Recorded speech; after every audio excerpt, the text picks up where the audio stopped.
God.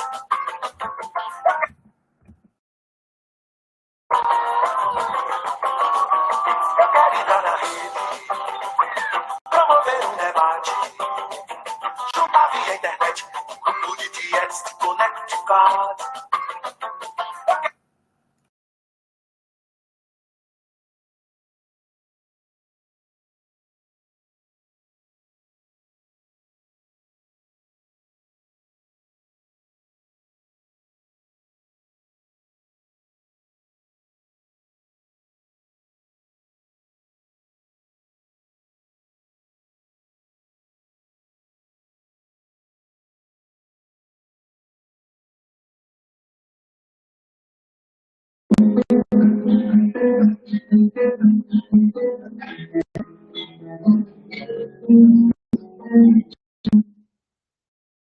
Boa tarde.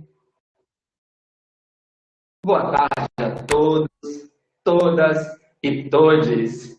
Sejam bem-vindos ao Olá, tudo bem? Boa tarde a todos, todas e todes. Sejam todos bem-vindos e bem-vindas ao nosso projeto, um nosso projeto novo. Pois é, gente. Hoje, início o Prosas e Culturas. E eu tenho certeza que você vai adorar esse jeito de pensar educação.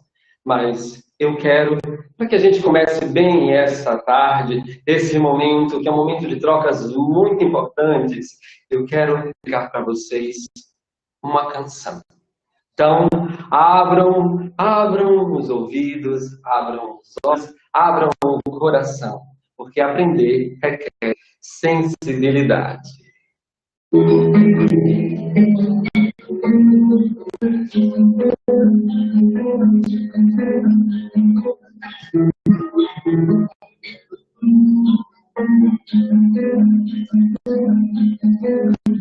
Eu quero ficar perto de tudo que acho certo, até o dia que eu mudar de opinião.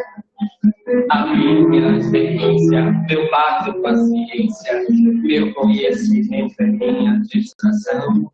Eu sei, vivinho sem ninguém me contar coisas que eu sei. Meu rádio relógio marca o tempo errado. Aperte o pé. Gosto do meu quarto, o meu desaguado. Ninguém sabe mexer na minha confusão. É o meu ponto de vista. Não aceito turistas. Meu mundo tá fechado pra visitação. Coisas que eu sei. O medo mora perto das ideias loucas. Coisas que eu sei. Se eu for, eu vou assim. Não vou mudar de roupa. É a minha lei. Gostaram?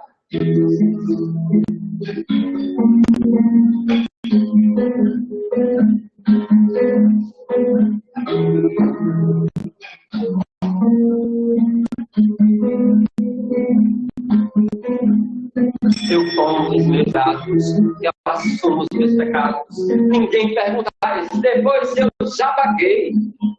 Eu vejo filme em pausas, eu imagino casas.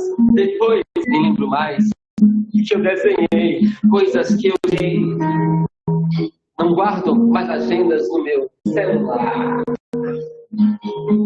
Coisas que eu sei. Eu compro aparelhos sem usar. Eu já comprei.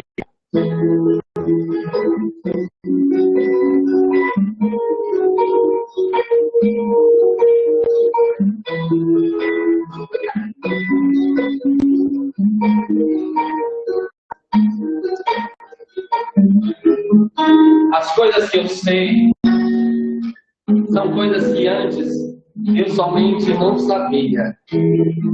A vida é assim. A vida é um eterno azar. Se a gente se permite, a gente consegue a cada dia ir um pouco mais no pensamento. Mas é preciso força de vontade, é preciso coragem, é preciso disponibilidade. E agora, eu tenho certeza que se vocês estão aqui, que estão dispostos a pensar de formas diferentes, por outros recursos, outros caminhos. Sim, a gente pode fazer desses momentos ruins que a pandemia nos trouxe momentos especiais.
A transmissão caiu?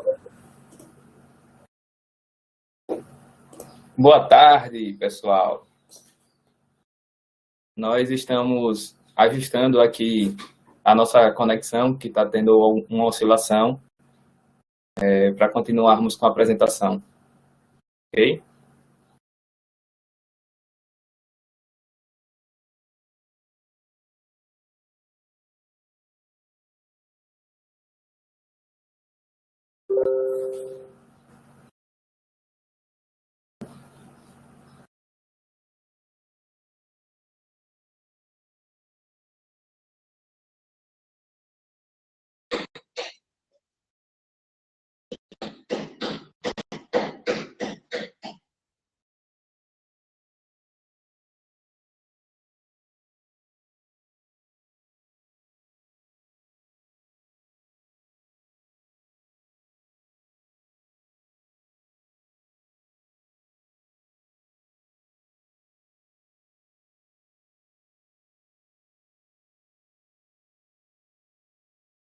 Olá, boa tarde, boa tarde.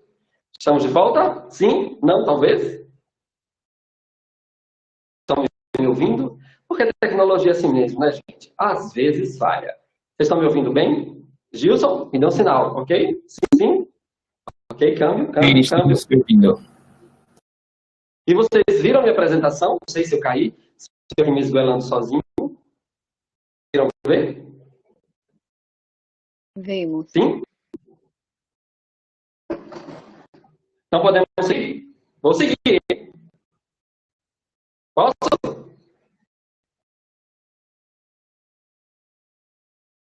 Rose? Pode continuar. Ok. Estamos ouvindo. Alguém me deu um feedback aí? Oi, sim. Posso conseguir, né? Posso prosseguir. Bom, gente, espero que vocês tenham visto a nossa apresentação aqui, a minha apresentação, esse minestrel, né? Eu vou começar trazendo para vocês um questionamento. Se nós pudéssemos definir a ciência em uma palavra, qual seria? Bom, vocês têm aí uma nuvem de palavras que foi disponibilizada, na verdade, um código, outro link aí, para que vocês possam participar conosco desse momento, interagir e ajudar a construir essa nuvem de palavras, para que a gente consiga pensar a partir de nossas casas unidas, assim, em rede. Como é que vocês definem em uma palavra a ciência? Então, interagir conosco, tá bom? E enquanto vocês vão criando essa resposta aí, vão participando aí conosco para que essa apresentação ela seja bem interativa, eu quero ler para vocês uma poesia. Vejam só. Eu criei essa poesia com muito carinho, pensando neste momento. O que há de tão especial na ciência? Seria a possibilidade de sempre se auto-perceber possível mudar? Em ciência, há a consciência de que mesmo o que parece mais provável tem as suas variáveis. que não existem verdades que não sejam imutáveis, ou contextos impossíveis de mudar. E quando a ciência é feita a partir do olhar humano, do ser humano sobre ele mesmo. Quão complexa é essa observação? Disse Fernando Pessoa, a ciência, como nela tudo é nulo vão. Justamente, ele fez isso ao observar uma mulher que trabalhava e o quanto ela, com sacrifício e esforço, rala, dando assim de si o melhor que tem. E aí reflete o poeta que a ciência seria pobre, porque tem do vício do pensamento. E tem. Mas, observando a ciência, eles que a Carta resolveu abraçar. Bom, eu preciso, do respeito do grande poeta, discordar. E sou eu para fazer isso. Mas eu só estou abraçando o contraditório que a ciência me permite usar para bem atualizar como eu vejo homens e mulheres da ciência a partir do meu modo, do meu simples modo de ver. Sim, eu vejo alma. Sim, eu vejo paixão e muito pensamento inquieto. Homens e mulheres sedentas transformarem o que não parece correto. Vejo seres humanos fazer a ciência de uma forma diferente. Com rigoroso, sem amarras e sem correntes. Vejo, acima de tudo, utopia nos olhos de cientistas amadores. Não em currículo, mas porque sempre se colocaram na condição inacabada de ser. Hoje, com muito prazer, recebemos vocês aqui nesse nosso momento especial. É com muito prazer que fazemos isso, acreditando que a ciência ainda é a única coisa que nos possibilita, com confiança, caminharmos por caminhos seguros, para que novos tempos melhores para todos e para todas possam florescer.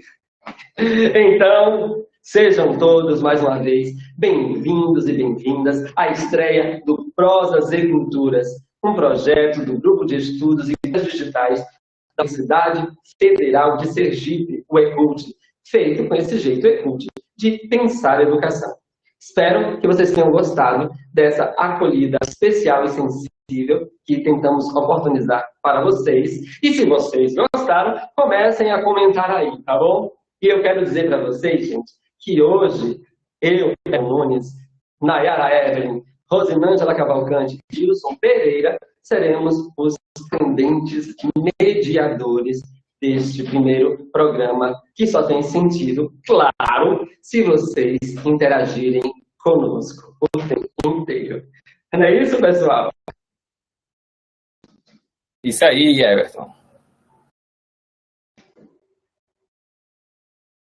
Isso mesmo, Everton. Acreditamos Boa tarde, que a ciência pessoal. se faz com todos e todas. Além disso, a ciência se faz num processo em que somos aprendentes e coautores. E para início dessa prosa, vamos ver quais palavras definem a ciência para os participantes da nossa roda virtual. Então, já temos aí muitas palavras que surgiram em nossa primeira nuvem: conhecimento, método, pesquisa, evolução, desenvolvimento, tecnologia. Mas acredito que confiança, uma das palavras que também está na nuvem, e é uma das palavras que muito simboliza o que sentimos em nossa relação, em relação à ciência. E foi a confiança na itinerância e nas pesquisas da nossa convidada especial de hoje, a Maíra, que nos fez trazê-la para falar sobre um tema tão presente e tão importante no nosso cotidiano, que é a educação online. Mas antes de apresentá-la, com toda a honra que ela merece, vai aí mais uma missão interativa para vocês. E eu quero que vocês respondam também na nuvem o que para você não pode faltar na educação online. Respondam aí através do link que está no chat. E eu quero que vocês respondam para poder a nossa convidada poder comentar essa nuvem de palavras construída por vocês. Everton, chegou a hora de apresentar a nossa convidada, daquele jeitinho que só o Prosas e Culturas tem. Com você, Everton. É isso aí, Rosa, é isso mesmo. Então, senhoras e senhores, respeitável público, chegou a hora do nosso quadro Currículo Quilates Não Manches. Aquilo que você nem sabia que havia sobre cultura na internet.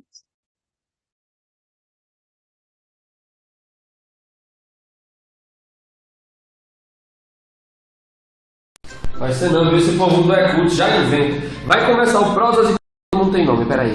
Maíra, SPC, Serasa, vou apagar isso aqui. Já sei, joga no Google e seja o que a deusa da internet quiser. Vamos lá, Maíra Ribeiro, foi! Capitã Cloroquina? Não deve ser essa não. Eu tenho certeza que Simone Lucena não ia chamar alguém que nega a ciência e que está envolvida com esses negócios aí. Não. Ela não. Próxima. Deixa eu tentar o segundo nome dela. Maíra Rodrigues. Peraí. Cantora escolhendo o jogo, hein, Maíra? Olha só. De repente ela dá um showzinho pra gente aqui no Prosas e Culturas, hein? Espera aí. The Voice Kids. Deixa eu fazer as contas aqui. Pelo tempo que ela se dedica à ciência, Noves Fora não. Acho que não é ela não. É melhor continuar procurando. Acho melhor procurar pelo nome da universidade que ela trabalha. A UERN. Maíra Ribeiro UERN. É isso! Olha só, ela ali, olha nós ali, nosso cartaz. Achei. Não, essa parte aqui pula, são as músicas que gostam de cantar no karaokê. Olha só essa notícia. A professora da UERN defende primeira tese no Rio entre convênio firmado com a UERJ. E olha só o nome da tese dela: a sala de aula no contexto da cibercultura, formação docente e discente em atos de currículo. Isso muito me interessa. Olha só o comentário de Jaqueline, que fofo. A professora Maíra é simplesmente de se orgulhar. Vou dar uma de curiosidade para ver essa tese. Vou baixar agora mesmo. Vou fazer o download aqui. Pronto. Deixa eu zapear. Dá minha bisoiada aqui nessa tese. Peraí. Olha aí, gente. A tese dela é de 2015. E tem o selo da UERJ e tudo. Pausa para explicar para quem não sabe que UERJ ou UERJ é a Universidade do Estado do Rio de Janeiro. Não vão confundir com a Universidade Estadual do Rio de Janeiro, porque muda muito o contexto. Se é que vocês me entendem. Os entendedores entenderão. Vamos seguir. Olha só, dedicatório especial para mãe, esposo, filha, sobrinho, para todo mundo, para família. Gente, ela é tão família. Já gostei dela. São 209 páginas de texto. Bicha escreve, viu? Tá? Estão curiosos? Quer que eu leia o resumo? Não, vão ler não. Chegou um momento muito temido. O momento de fuçar o escavador. O escavador sabe tudo sobre a nossa vida, inclusive aquilo que nem nós mesmos sabemos. Olha, mas não. O escavador gosta de Maíra. Vejam só, minha gente, quanta coisa boa. Produção, publicação. Olha só, que mais publicação. Gente do céu. Ela cita ela mesma várias e várias vezes. Autoria aí, hein? Tá, queria me inspirar. Pode crer, quando eu crescer quero ser assim. Olha só, gente do céu, simpósios, seminários, eventos, ciclos, lives, ufa, tudo aqui. E eu vou acelerar, porque senão a gente nunca chega ao final. Minha gente do céu, essa mulher não tem vida. Minha gente, quando a gente vê um currículo como esse, a gente fica até com vergonha de fazer pergunta pra essa mulher e falar besteira. Ô Simone, não quero mais não apresentar esse negócio aqui, vai que eu falo uma besteira. Essa mulher sabe tudo sobre esse negócio aí de cibercultura, sobre esse negócio todo que a gente vai falar aqui, da educação online, pelo amor de Deus. Me tire daqui, alguém quer ficar no meu lugar. Começando a ficar preocupado, não tem nada dessa mulher que eu possa ter na manga. Vai que ela me dá um fora nessa live. Eu tenho que ter alguma coisa pra usar contra ela. Já sei onde vou encontrar. Nas redes sociais. Chegou a hora de fuçar o Instagram. É a Ribeiro, abriu. Vamos fuçar um pouquinho aqui agora. Olha só. Vacinada. É isso aí. Vacina boa, vacina no braço. Vacina já. Dá pra ver que esse Instagram é de uma pessoa que adora ser professora. Vejo vários cartazes de eventos aqui. Finalmente, vida social!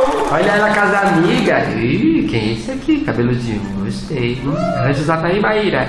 Olha só, é uma mulher que adora apreciar um bom café, um bom vinho. Olha ela aí apreciando os seus bons drinks. Um bom licor de amarula, hein? E disseram que Maíra estava na pior. Poxa, se isso está na pior. Viram só? Currículo que lates não mordes.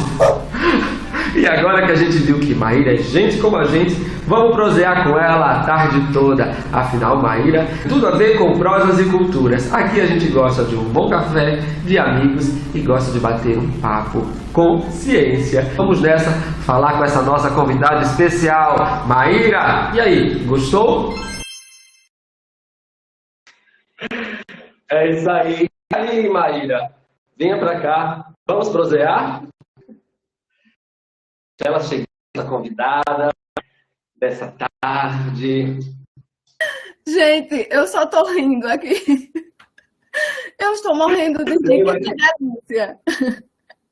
Você gostou do seu currículo?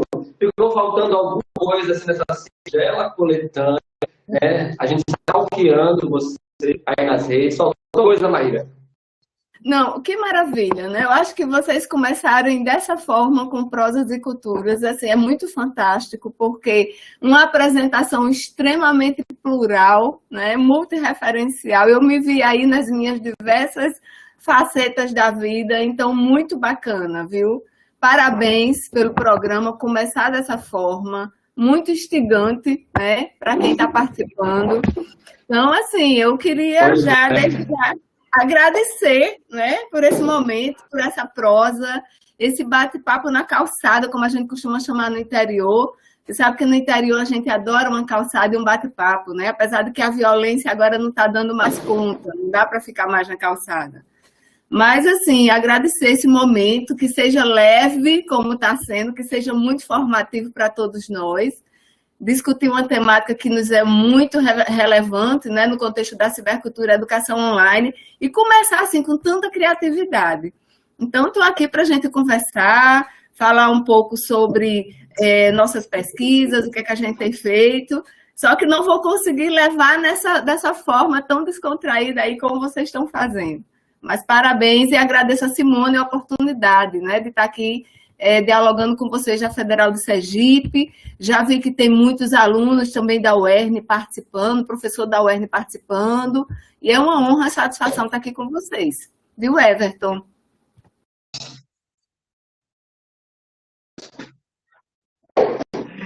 Boa. Nós vimos, né, nesse seu currículo que lates não mordes, que pesquisadores têm vida social, tem vida social também. Então, assim, para que ninguém fique com de perguntar, de agir, né, que realmente ali no direct, vai ter um momento aqui, inclusive, que é para que coloquem a cara mesmo sem medo, para que a gente possa dar aqui o protagonismo. Então, tem ou não tem, Maíra, vida social? O pesquisador consegue, porque assim, pelo seu currículo, parece que você não fez outra coisa sem estar na vida. Veja, Everton, realmente tem sido muito difícil, né? Principalmente agora nesse contexto da pandemia. Parece que o trabalho docente, ele triplicou, né? A gente começa o dia e termina a noite, é nessa telinha o tempo todo. Então, eu diria que tá difícil, mas a gente consegue sim. É importante ter a hora lá do vinho, é a hora do lazer, porque é isso que faz com que a gente consiga caminhar de forma prazerosa naquilo que a gente faz, né? Exatamente. E aí a gente vê que nesse contexto muitos alunos com problema de depressão, de ansiedade, e a gente precisa entender que a vida precisa ser vivida da melhor forma, né? Tendo os momentos do estudo, os momentos da produção, mas também os momentos de divertimento, de lazer, de diálogo com os colegas, de assistir aquelas séries que a gente gosta, né? Então, a gente tem tentado também fazer isso. Coisa boa. Então, a gente começa agora, Maíra, oficialmente, né, essa nossa roda sobre o tema que trouxe você até aqui, que é educação online. Então, já vão aí, gente, escrevendo suas perguntas a partir de Maíra, certo? Das falas que ela vai ter aqui. E a gente vai construindo esses saberes uns com os outros, porque é assim que a gente consegue, né, avançar, saber. Como eu disse lá no início, o Estrel falou, que a gente hoje são coisas que a gente não sabia e o diálogo é essencial para que isso possa acontecer. Mas a gente vai ter um que é totalmente, né, como eu falei, de protagonismo de vocês que estão na plateia, que é o momento coloca a cara na... Então, assim, quem quiser necessariamente levantar o braço virtual aí, já fala aí no chat e diz, não, eu quero fazer uma pergunta. Aí, em algum momento aí, a gente vai chamar vocês para interagirem aqui. Pode fazer uma pergunta, fazer um comentário para a Maíra ao vivo, tá certo? Bom, então... Desculpa, vai, fala. E a gente vai agora, para começar, a gente vai colocar a nossa segunda nuvem de palavras, porque essas palavras vão ser um dispositivo para a gente começar a falar desse assunto. Pode rolar essas palavras.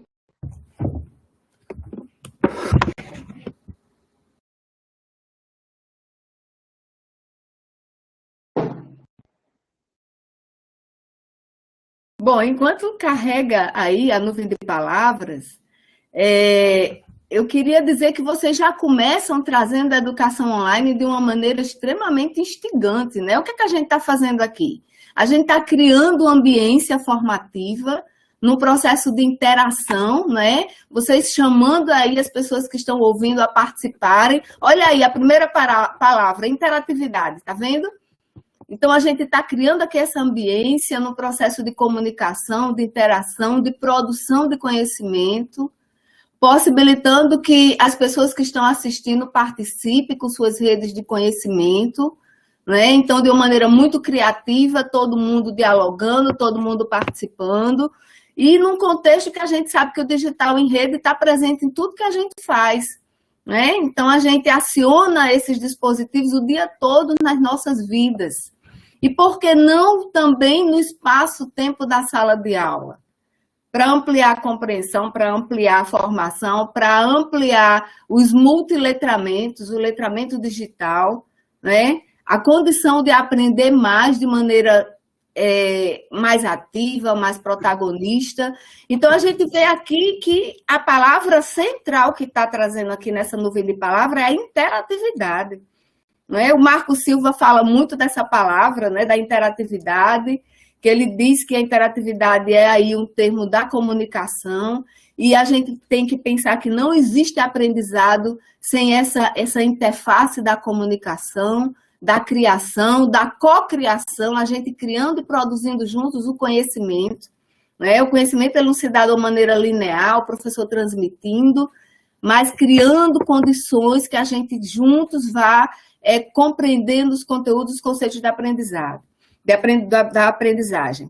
E aí a gente tem também a questão da, olha só, interatividade e interação, certo? Veja que esses termos, eles parecem até iguais, mas não são, né? A interatividade, ela pressupõe uma atividade do sujeito, o sujeito atuando, o sujeito protagonizando, né? E a interação, a gente corre o risco dela também ter um viés aí muito unilateral. Por exemplo, quando a gente está aí assistindo o Jornal Nacional, né, ou qualquer outro jornal, não vamos fazer propaganda da Globo, não, a gente observa que a gente está ali num processo de interação com a televisão, certo? Mas a interatividade, ela pressupõe o quê? Uma comunicação, uma abertura no polo da emissão, certo? Que é o que a gente tem hoje na internet, muito fortemente, a gente tem o polo da emissão aberto, então os sujeitos, eles podem criar, eles podem remixar, eles podem produzir informação, conhecimento, eles podem transformar essa informação que está aí sendo veiculada, certo? Então, a interatividade ela é muito mais do que interação. E, logicamente, que tudo isso é possível porque a gente está no contexto do digital em rede. Né? Então, a rede mundial de computadores, essa questão sociotécnica que vem aí com a cibercultura, certo? Potencializa muito as práticas, né? Nesse formato que a gente está aqui hoje, a onipresença das tecnologias, a terceira fase que a gente tem aí, por exemplo, da cibercultura, não é, gente? A primeira fase a gente viu que era muito a ideia dos ambientes de aprendizagem, agora na terceira fase a gente tem a ideia da aprendizagem ubíqua, que a Lúcia Santaella traz para a gente, a ubiquidade. Então, a gente consegue estar conectado, né, em todo o espaço-tempo social, nessa relação aí cidade-ciberespaço, que a gente se forma e amplia nossas redes nessa relação. Então, a gente está vendo aí que a internet é condição, tá? E aí a gente já traz um problema muito sério desse contexto agora da pandemia, né, gente? A conectividade, a ausência de conectividade. Apesar da gente estar no contexto do digital em rede, mas muitas pessoas não têm acesso, né, à internet, não tem como se conectar com esse mundo, certo? Então, a gente vai percebendo aqui que as palavras elas foram muito bem situadas. Alguém colocou autoria, né, criatividade. A autoria é um conceito muito caro que a gente tem trabalhado a partir das discussões do Joaquim Barbosa, com a multirreferencialidade, a importância da autoria e da cidadania na cibercultura. Mas eu não sei se eu vou falando, ou se vocês aí já querem ir interrompendo. É bom, a gente tem muitas perguntas aqui, né, dentro desse roteiro. Nayara, que vai conduzir esse momento aqui, você já começou aí, foi aí, no improviso, a gente interagindo, né? Eu acho que é importante a gente aproveitar esses momentos que são orgânicos e já que você teve vontade, vai falando, e a gente vai aqui dialogando. Nayara, você quer falar alguma coisa? Sim, Everton. Mayra, olhando para a nuvem, além das palavras interatividade, interação, autoria, que você já comentou, qual outra palavra você escolheria para iniciarmos conversando e pensando sobre a educação online? Veja, eu acho que a gente poderia até parar um pouquinho para pensar mais na ideia de autoria, certo? Eu acho que a gente pode se debruçar um pouco sobre a ideia de autoria, né, para que a gente possa avançar. Tá? Então, veja só, na minha tese, eu discuti a noção do ciberautor cidadão, certo? Por quê? Porque trazer autoria? Porque trazer autoria nos vincula diretamente à ideia que a gente tem de formação. Veja que a gente está aqui num ambiente de aprendizado, né? Num ambiente formativo, e a grande questão que nos une aqui é a ideia de formação. Certo? Então, o que é formação? O que é que a gente entende por formação? Tá? Então, a gente traz aí, a partir do Macedo, dos estudos da multirreferencialidade, que quando a gente pensa em formação, a gente pensa pelo menos aí em 4 perspectivas, que caminham juntas, certo? Que é a autoformação, a heteroformação, a ecoformação e a metaformação. Certo? Então, imagine um sujeito que ele se forma separado de si próprio. Né? Então, como a formação ela é importante que tenha a implicação do sujeito. Certo? O que é essa implicação? É o sujeito que está ali inserido no processo formativo a partir dos seus desejos, a partir da sua cultura, a partir de sua historicidade, a partir de sua geografia. Né? Então, a gente não se separa da gente mesmo no processo formativo. Como diz o Roberto Macedo, né, que ele vai vir aqui para a prosa com vocês, então o Macedo ele diz que a formação ela não é esterodeterminada, ela não é nesse movimento de fora para dentro, certo? Tem um sujeito ali que está no processo formativo, autoformativo. Então, quando a gente pensa em formação, a gente pensa em autoformação. Mas a formação ela é relacional.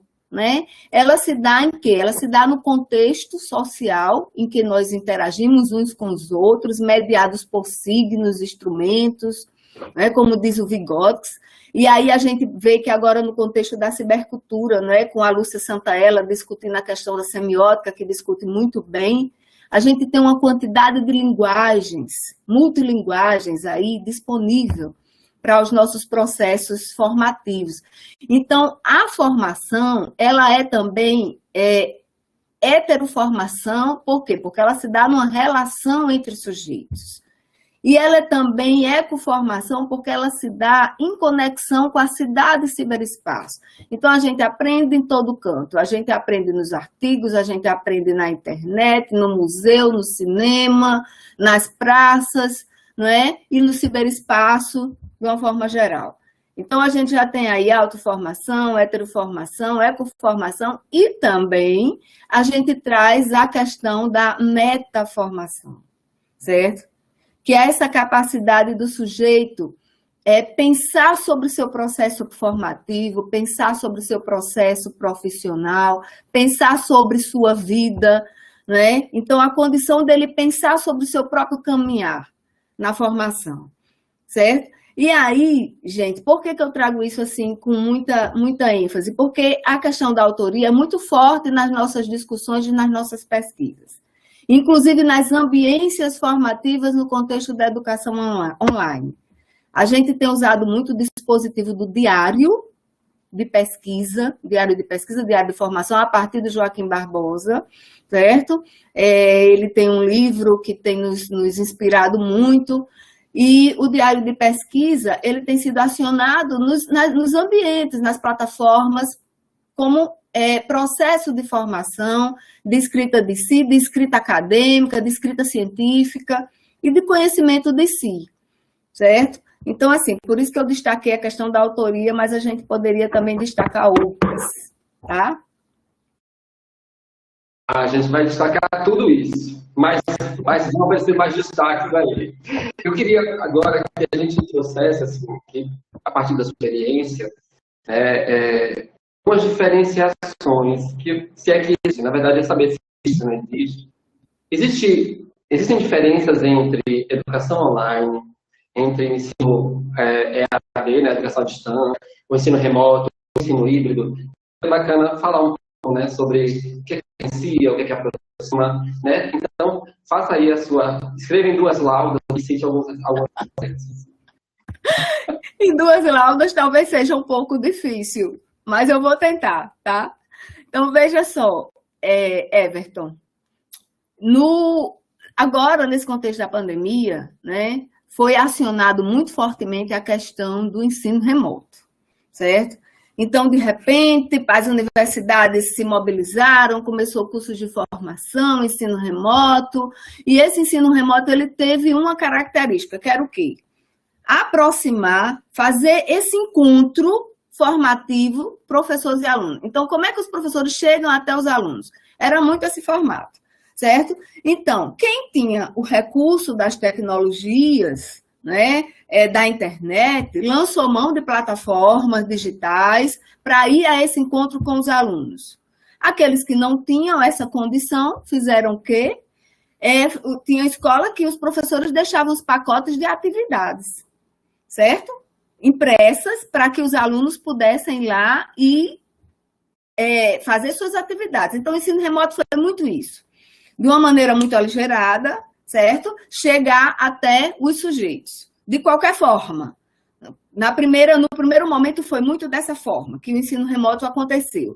Logicamente que à medida que as universidades elas foram compreendendo, exercitando, elas já foram ampliando e melhorando essa questão da educação, do ensino remoto e trazendo uma perspectiva mais sistematizada, mais pensada, própria para o ensino, né, nesse formato à distância, certo? Então, assim, a educação à distância, ela tem, logicamente, que toda sua construção histórica, ela tem uma perspectiva de ser uma educação massiva, né? Ela nasce muito nessa ideia de levar os sujeitos às atividades e os conteúdos sem uma preocupação muito grande com questões de mediação. Então, ela tem uma legislação própria, ela tem um público específico, aquelas pessoas que não conseguem ir na presencialidade, fazer parte, né, do processo formativo presencial. Então, ela tem legislação própria, geralmente ela se dá no ambiente do Moodle, com uma característica muito forte daquele depósito mais de atividades. Então, o aluno vai lá no tempo que pode, faz a atividade sem muita interação. Né? Sim, a educação à distância também tem muito esse papel de quê? De que ela é um pouco fragmentada. Você tem aquele instrutor, você tem o professor que pensa a atividade, você tem o tutor que faz lá ponta a mediação. Então, ela tem esse formato estratificado, fragmentado. Certo? O que é que a gente do grupo GPDoc, Grupo Docência e Cibercultura, coordenado pela professora Edmeia, traz nas discussões. A gente entende primeiro que a educação online ela é um fenômeno da cibercultura, certo? Então, ela emerge, ela vem desse contexto da cibercultura, que a cibercultura a gente traz exatamente como essa cultura do digital em rede, viu, Everton? Que inclui novas formas de linguagem, de escrita, de ideias, de crença, de costumes, de códigos, né? Métodos de trabalho, enfim, ela influencia toda a forma de estarmos e sermos no mundo, né? Então, você veja como a gente atua diferentemente hoje no mundo. Se a gente vai pegar, antes a gente pegava um táxi indo para a rua e dando a mão, hoje a gente pega um aplicativo e tem lá Uber, a gente amanhece o dia dando bom dia para a Alexa, né? A gente conversa com a Siri, enfim. A gente tem hoje todas as atividades da esfera humana, tem essa questão do online. Então, a educação online para a gente ela é um fenômeno da cibercultura, não é uma evolução da geração de EAD, certo? E como fenômeno da cibercultura, a gente não separa os contextos educativos das cidades, que é o que eu disse, a cidade e o ciberespaço, certo? A gente não separa os equipamentos culturais, a gente não separa as escolas, as universidades. E aí, a educação online, ela tem, logicamente, suas metodologias próprias, né? A importância da ambiência formativa, da gente criar espaços, tempos plurais de formação, de interatividade, de construção colaborativa do conhecimento. Então, você traz aí para a cena um aluno e um professor que são protagonistas desse processo de ensino-aprendizagem, certo? As práticas educativas, elas são situadas e elas são autorais, uma vez que você abre aí o polo da emissão e que você possibilita que os sujeitos potencializem muito mais suas criações, né? Ela tem um desenho didático hipertextual, certo? Então, você imagine aí a multimodalidade, o vídeo, o áudio, o texto, você transitar de um texto para outro, certo? Ela promove a interatividade. Então, você veja que essas ideias que estão lá muito atrás na nossa literatura, né, dos sujeitos protagonizando, sendo ativo, como fala o Vygotsky, como fala Paulo Freire, Celestino Freinet, essa autoria, essa presença do sujeito no processo formativo, ela é potencializada agora, né? E a aprendizagem em rede colaborativa. O que é que a gente está fazendo aqui? A gente está aprendendo, ampliando em rede.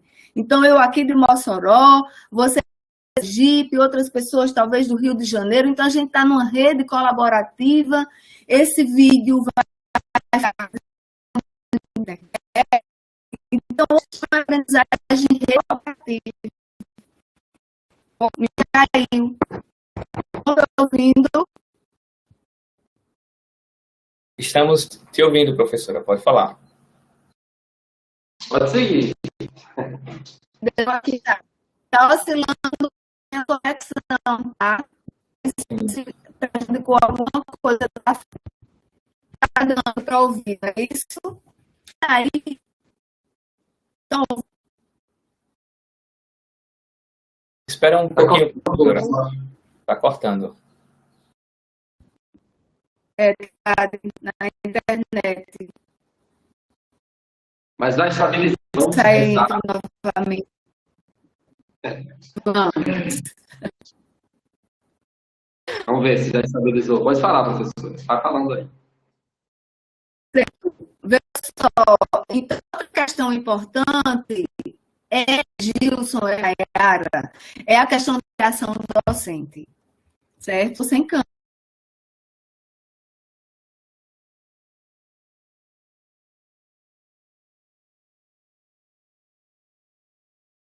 Acho que a professora caiu, assim aqui. Mas enquanto ela estabiliza, a gente vai seguindo aqui. Já temos algum comentário aí? Temos, claro, gente, por enquanto a professora Maíra ela está resolvendo com a internet. Temos outro. Comentário Temos com você, Ângela. Cadê você? Aparece aí para nos trazer as novidades. Estou aqui no chat, muitos comentários. O público está gostando muito, né? Temos muitos comentários aqui, dando parabéns a Maíra, né? Dando parabéns a Everton, dando parabéns ao Ecute, estão gostando muito das apresentações, da criatividade das apresentações. Temos aqui um comentário da Giovânia Nunes. A vida não se resume em ciência, a ciência faz parte da vida, inclusive. Patrícia Sidraque diz, contribuições sempre muito valorosas, professora. Maíra, nós temos também uma questão, uma pergunta, né? Maíra, você já está ouvindo? Agora sim, gente. Aqui, olha, está oscilando, coisa de quem faz ao vivo. Mas agora a gente já está ali escutando direitinho. Para dar continuidade à sua conversa, eu queria saber se você quer continuar ou eu posso fazer um questionamento trazido do chat. Pode sim, eu só ia assim, ainda enfatizar na questão da educação online a importância da mediação docente, né?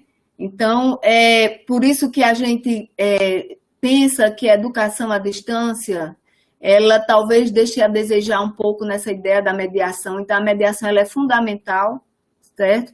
O professor ali protagonizando junto com o aluno, criando essas ambiências, aproximando o aluno dos objetos de aprendizagem, né? Então, a mediação ela se configura também como um conceito central na educação online, certo? E pode ir para as perguntas do chat, sim.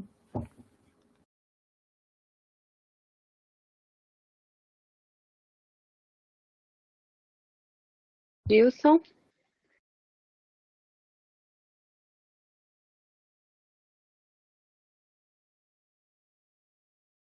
Bom, eu vou perguntar aqui, né, para a gente continuar a nossa conversa.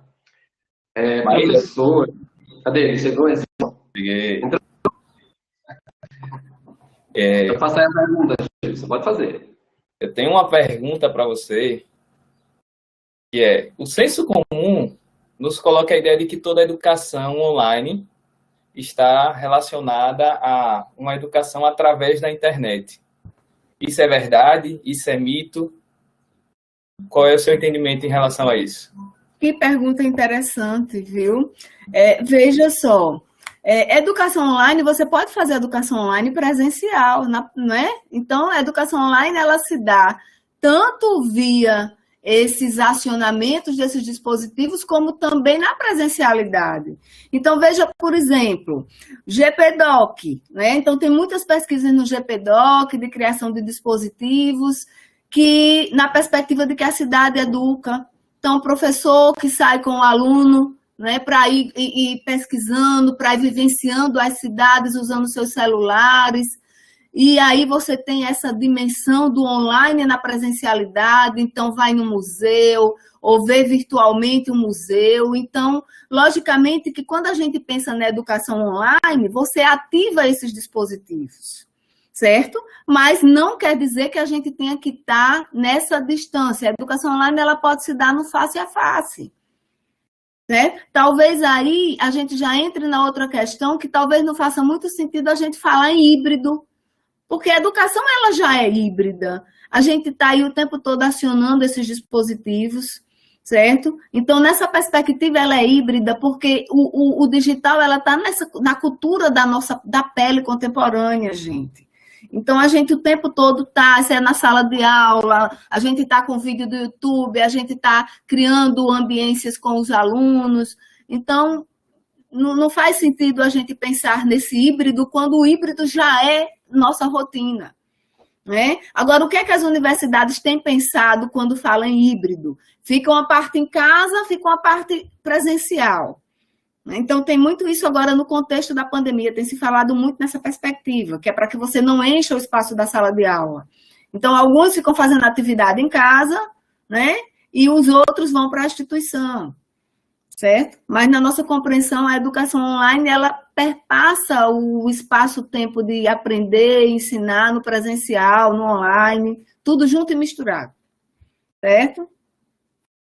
Certo, obrigado. Vou passar a bola agora para a Nayara. Vai lá, Nayara. Nayara, professora, nós temos aqui um momento que é o referencial do Prosas e Culturas, aproveitando aí, né, que como foi mostrado lá no início daquele seu pequeno currículo, né? Quase que no fim, existe uma produção aí, né? Maíra Ribeiro, muito extensa, e Nayara tem algumas dicas. Não é isso, Nayara? Isso mesmo, Everton. Então, dentre a vasta produção científica que a nossa convidada de hoje possui, o Prosas e Cultura selecionou algumas das suas publicações referentes a essa temática que estamos discutindo hoje, a educação online. Então, se liga no referencial Prosas e Culturas. O primeiro texto que selecionamos é Ambiências Híbridas Formativas na Educação Online, Desafios e Potencialidades em Tempos de Cibercultura. Um texto escrito pela Maíra, pelo Felipe Carvalho e pela Rosimeire dos Santos, publicado em 2018 na revista Docência e Cibercultura, e um texto que aborda questões referentes à educação online, desenho didático, formação e docência no contexto da cibercultura. O segundo texto que selecionamos é a Educação Online como Dispositivo de Pesquisa-Formação, um texto escrito com a Maíra, com a Edmeia Santos e com a Rosimeire dos Santos, também publicado em 2018 na revista Diálogo Educacional, e aborda a criação de dispositivos autorais em ambientes online de aprendizagem. O próximo texto bem recente, de 2021, Educação Online, Aprender e Ensinar em Rede, da Maíra, em parceria com Felipe Carvalho e com a Rosimeire dos Santos, sobre os fundamentos, noções, desenhos didáticos para a educação online. E, por fim, o texto Espaços Multirreferenciais de Aprendizagem, o ensino presencial e online como potência formativa do ciberautor cidadão, texto da Maíra, de 2017, que trata da formação do ciberautor cidadão em espaços multirreferenciais de aprendizagem. E se você está interessado em um desses textos e outros que a gente selecionou para esse Prosas e Culturas, acesse nosso Instagram, compartilhe, se inscreva e peça via direct que a gente manda diretamente para você. Ok? É isso aí, tá pensando que é fácil conseguir esses textos, né? Não, vai lá, aproveita, @cultiufs, tá? Aproveita e divulga, né? Tem que divulgar o Instagram, interage com a gente no direct, a gente vai trocando as ideias. Inclusive, eu preciso desse último texto, minha gente, de 2020, da minha tese. Ah, eu preciso divulgar. Bom, vamos seguir. Maíra, a questão da educação online não é nova, né? Porém, o contexto da pandemia, ele trouxe vários direcionamentos para esse tema. O que é que você acha que teremos de valioso em termos de produção científica a partir desse contexto da pandemia? Em termos de produção científica... O que pode emergir disso, né? Desses momentos? Veja, Everton, você veja o seguinte, a gente sai, né, do modus operandi presencial, a gente tem a prática muito forte de um ensino mais transmissivo, né, na universidade. Quando você pensa de uma forma geral, né, todos os cursos de uma instituição pública, a gente vê que esse formato com que a gente aprendeu e se formou, ele ainda é muito presente, né? Nas práticas. A gente gosta muito da aula com o projetor multimídia, então vai lá, expõe o conteúdo. Eu não estou aí dizendo que isso não seja válido, certo? Que não tem excelentes aulas sendo realizadas e que professores com muito conhecimento, mas o que a gente percebe? Que a gente tem esse formato muito transmissivo do ensino, tá? De repente a gente foi... E uma ausência de um letramento digital, porque a gente sabe que criar essas ambiências formativas, ela precisa também que você tenha um letramento digital, né? Então, como é que você habita esses espaços-tempos da cibercultura se você também não se apropria dessas disponibilidades, dessas plataformas, desses aplicativos? Então, precisa também adentrar nesse universo, né? Então, o que é que a gente vê aí muito fortemente? Que os professores, eles começam a habitar esses espaços, certo?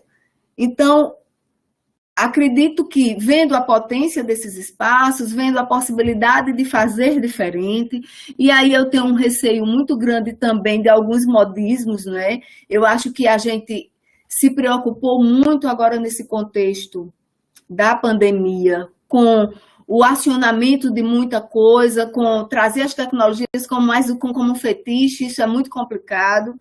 A gente não pode esquecer a essência do processo formativo, que tem uma base, um fundamento epistemológico. Então, qual é o sentido da formação? Né? A gente forma para quê? A gente forma para uma atuação cidadã, né? A gente forma para que os sujeitos participem de uma coletividade, para uma empatia, para um conhecimento de si. Então, assim, a gente não pode deixar de fora, Everton. Aliás, isso é a base da formação, não é? Então, a compreensão do que são conteúdos de aprendizagem.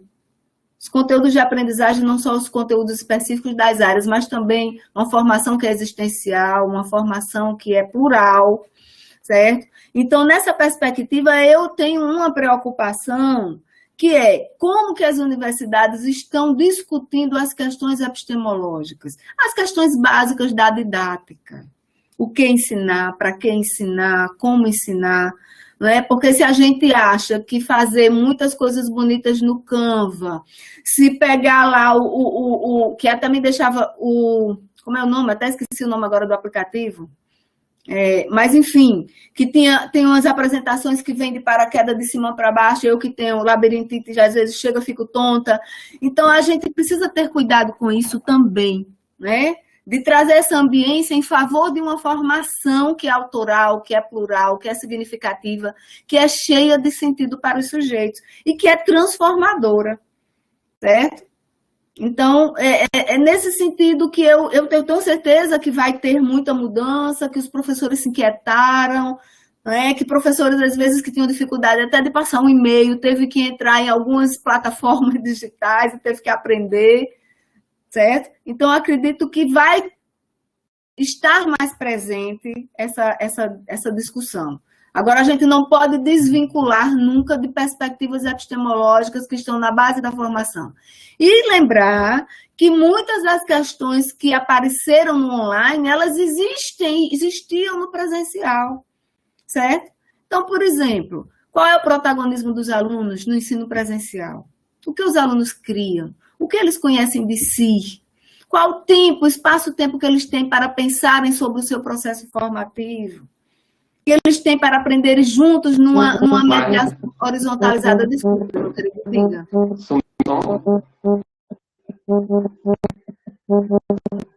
Maíra? Acho que o seu som... Aí, fala agora, Maíra.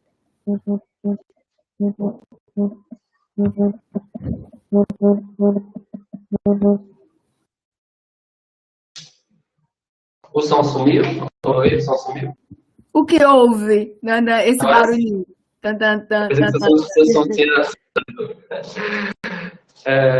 Maíra, nós temos agora... Deu para ouvir o que eu disse? Deu para ouvir? Sim, ouvimos. Sim. Nós temos agora, Maíra... Antes de você falar, eu queria dizer que eu estava babando, porque eu preciso de você, na minha qualificação. Depois mais. Tchau. Nós temos agora, Maíra, para você, um vídeo de uma senhora que faz um importante desabafo sobre a educação online. E ela tem tido algumas dificuldades na pandemia, né, no seu trabalho. E a pergunta dela é muito séria, né, nessa questão de que ela está vivenciando o ensino remoto e confundido muitas vezes, como você colocou, com a educação online, e que ela traz uma importante e séria pergunta. Pode rodar. Meu filho, me ajuda aqui, meu filho, que você sabe que eu não sei lidar com esse negócio de tecnologia. Meu Deus, professora, só. Eu tenho que dar online, eu não sei nem como é que liga esse negócio desse computador, desse notebook. Meu Deus, não vou não. Eu sou tradicional, eu não gosto desse negócio. Tecnologia pra mim sabe o que é? É lápis e caneta e papel. E por isso mesmo eu vou fazer o que? Um monte de caderno de atividade aqui. Vou preencher aqui, quero tudo à mão. Vou despachar no motoboy pra cá ter esses meninos. Eu vou despachar tudo. Eu quero ver quem não. Ai, quem não me responde aí. Vai ficar tudo com zero. E ainda tem mais, eu quero que faça um resumo desses livros tudo aqui. E quem não fizer, na próxima é 0 também. Eu quero ver. Vai lá, despacha lá no motoboy. Isso aqui, vá, leve pra casa. Eu não, viu, minha gente? Eu não sou aberto a essas modernidades, não. Pra mim, eu sou do lápis, sou do giz, sou daquela lousa lá preta que na verdade é verde. Eu sou desse daí. Esse negócio de tablet, notebook, essas coisas. Tu é doido pra acabar essa pandemia logo pra eu poder voltar pra sala de aula, pra poder gritar: ô Bernardo, pare de falar com seu amigo! Ficar rouca, essas coisas todas tradicional. Ufa, é isso que eu quero, minha gente. Não sou dessa geração. Ô professora Maíra, me diga aí, eu tô errada nesse meu jeito de pensar? O que é que você acha? Me diga aí, vá. Gente, que coisa. Não tá errado, não. Olha, veja só. Sem dúvida, eu acho que o ensino remoto também teve muito disso, né? Esse deslocamento do que se fazia no presencial para o ensino remoto. E aí terminou deixando os alunos muito cansados, com tantas atividades, pelo menos na nossa universidade, os alunos, lá no primeiro semestre, eles falaram muito, que era uma quantidade de atividades que eles não davam conta, e que essas atividades, elas não tinham uma perspectiva de criação, né, de produção, de autorização, certo? Era muito mais essa questão mesmo de fichamento, de resumo de textos, que era feito nas pressas e que não geravam aprendizado, né? Então, aí o que é que eu percebo? Que a gente precisa, logicamente, ampliar o nosso letramento digital, sem dissociar das questões epistemológicas. Como diz a Lúcia Santaella, né? Nunca a semiótica foi tão importante como agora, né, gente? Então, vocês vejam que se a gente não souber ler signos, a gente está fadado à impossibilidade de entendermos mais profundamente a nossa relação com os outros e com o mundo. Então, a gente vive mediado por signos, certo? Então, nessa perspectiva de viver mediados por signos, a gente precisa sair desse lugar comum e pensarmos a mudança na escola, no ensino e nós mesmos, certo? Não se dá, e logicamente que essa mudança também ela não se dá de uma hora para outra. Né? A gente compreende isso no toque de caixas, mas precisa ser assumida como devir. Acho que nós, professores, precisamos entender que o contexto é outro, que nossa relação com o mundo é outro e que a gente precisa ter esse olhar aberto e curioso, sem preconceito em relação às tecnologias. Né? E esses novos meios de aprender, de interagir, de ampliar nossa formação, nossa compreensão sobre o mundo, que está cada vez mais complexo, né? Então, é isso. Eu acho que a professora aí precisa rever um pouco sua prática, se abrir para aprender novas coisas. Diante dessa situação, né, a gente queria ouvir você na seguinte questão. O que precisa ser pensado sobre a formação de professores na perspectiva da educação online, diante da necessidade de inserir tecnologias digitais nos contextos formacionais? Vejam só, eu vou trazer aqui um dado também da nossa universidade, certo? Sobre o ensino remoto, uma pesquisa diagnóstica, né, que mostra o seguinte, os alunos, eles têm aí, a gente teve uma pesquisa com mais de 4.000 alunos, e você tem aí o quê? Aproximadamente mais de 60% dos alunos falam que eles não têm autonomia nos estudos, certo? Então, falta autonomia nos estudos individuais, né? Outra questão também muito fortemente colocada por mais da metade dos alunos é a interação nas aulas remotas. Então, a ausência de interação nas aulas remotas, certo? Aí, qual é a questão que eu coloco para a gente pensar? Essas questões, será que elas são exclusivas do ensino remoto? Ou será que também na presencialidade elas já estavam lá? Os alunos interagem? Pode até dizer que interagem mais. Qual a qualidade dessa interação na presencialidade? Eu lembro aqui, e também assim, qual a motivação dos alunos para aprender? O que é que gera motivação? O que é que gera sentido? Como é que se produz isso numa relação pedagógica? Eu lembrando aqui de Deleuze, aquele vídeo de Deleuze que circulou muito tempo, que ele fala que uma aula é emoção, né? E como a aula é emoção, porque a emoção é a condição para a inteligência, né? Para esse despertar, Nem todos os alunos eles são captados no mesmo tempo, ao mesmo modo. Nem todos os alunos conseguem perceber sentido na aula ao mesmo tempo, certo? Mas o que é importante? A escuta do professor em relação a esse processo de ensino-aprendizagem. Não existe ensino sem haver do outro lado uma aprendizagem. Não é, gente? Então, é tanto que a Selma Garrido Pimenta, ela até junta esses termos e trata como ensinagem, porque não existe ensino sem aprendizagem. Então, eu penso que a formação de professores, lógico, precisa ser continuada, né? A gente teve agora vários cursos, então muitas lives, muita discussão no contexto da pandemia. A formação, ela é devia, ela é continuada, a gente precisa estar aprendendo o tempo todo. Então, é importante que as universidades, não só os cursos de mestrado e doutorado, mas uma formação continuada para discutir as práticas, para socializar as práticas consideradas ali pelos alunos e pelos professores como aquelas práticas que produzem um bom aprendizado, certo? Então, eu acredito que a formação ela deva ser um processo constante, né?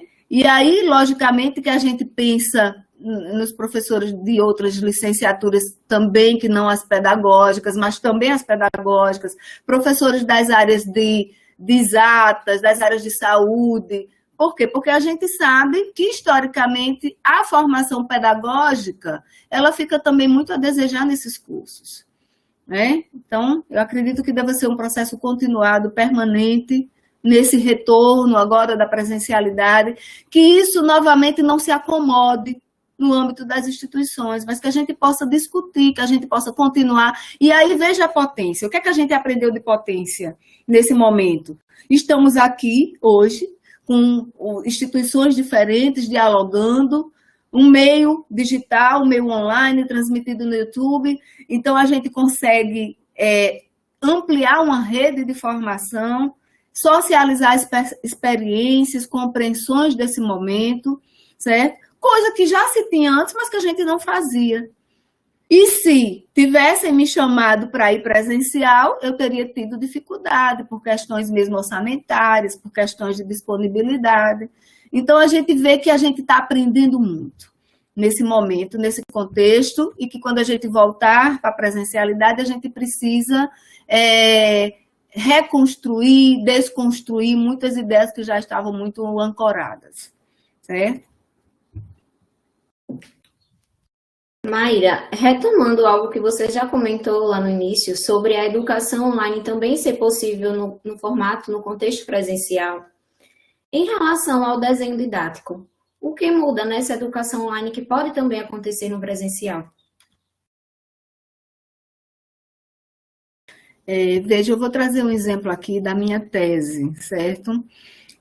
Na minha tese, a gente teve como propósito criar atos de currículo junto com os alunos, né, para potencializar a aprendizagem docente e discente. Então, primeira questão, nós, professores, precisamos ter um processo formativo, um processo profissional experiencial, de refletirmos sobre a nossa prática. Certo? Então, é muito importante que a gente possa refletir, que a gente possa compreender também o que nos falta, nossas incompletudes, né? Na perspectiva também de avançar em relação a isso. Então, por exemplo, eu, professora de didática, me inquietava muito com a questão da motivação, ainda me inquieto, com a questão da motivação para a aprendizagem, que sentidos os alunos atribuem aos conteúdos que nós, muitas vezes, definimos para que sejam aprendidos, certo? Como é que eles se sentem contemplados em seus desejos, em suas expectativas. Então, essas questões, elas têm me acompanhado muito no processo formativo. E aí, como professora no contexto da cibercultura, eu sinto a necessidade de acionar outros dispositivos, de ressignificar o espaço-tempo da sala de aula presencial, porque meus alunos estavam lá, naquele tempo, 2015, 2014, habitando o Facebook, certo? O Moodle também era uma potência formativa que poderia ampliar esse espaço-tempo de diálogo. Então, o que foi que eu fiz? Acionei, para além do espaço presencial, o Moodle e o Facebook. No Facebook, eu conseguia trazer outras discussões, né? formativas do cotidiano para esse espaço-tempo, para os alunos, inclusive, perceberem que ali tinha uma ambiência formativa, que a gente poderia dialogar sobre questões do cotidiano, questões de política, questões éticas. Pode também na sala de aula? Pode. Mas a gente ampliou esse espaço-tempo porque, como eles estavam lá, certo?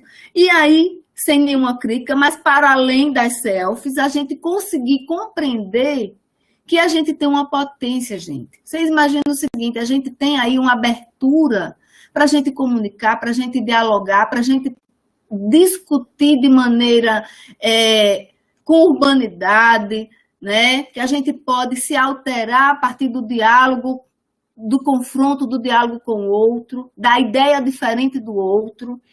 E isso tem virado, infelizmente, uma guerra, né? A gente tem a questão de fake news, a gente tem questão de homofobia, a gente tem questões absurdas acontecendo no espaço-tempo. E aqui eu queria fazer um registro de uma coisa que me tocou muito, né?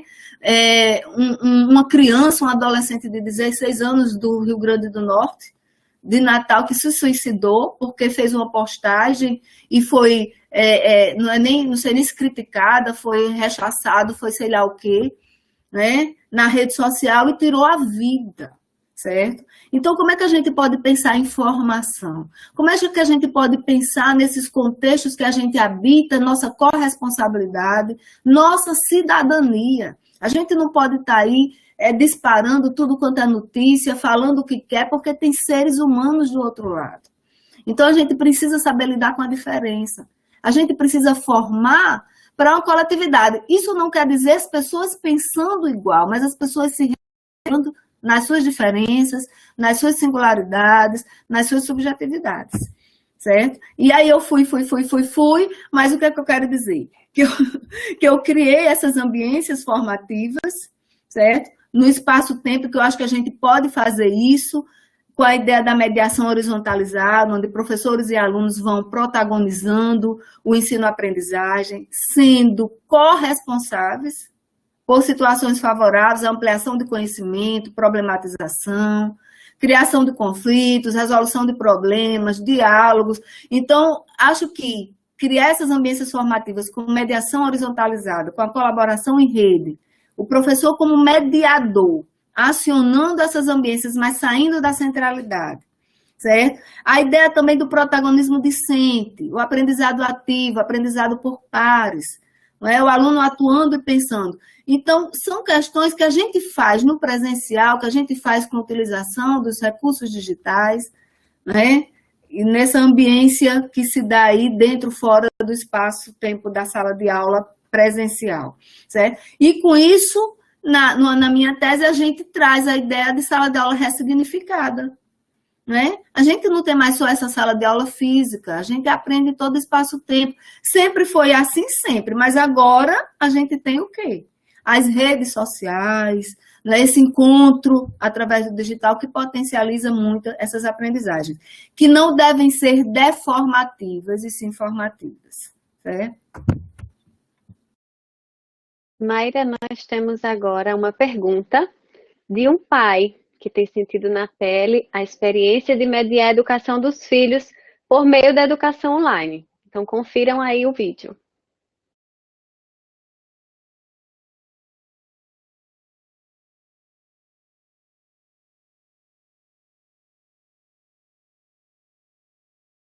E aí, professora, tudo bem?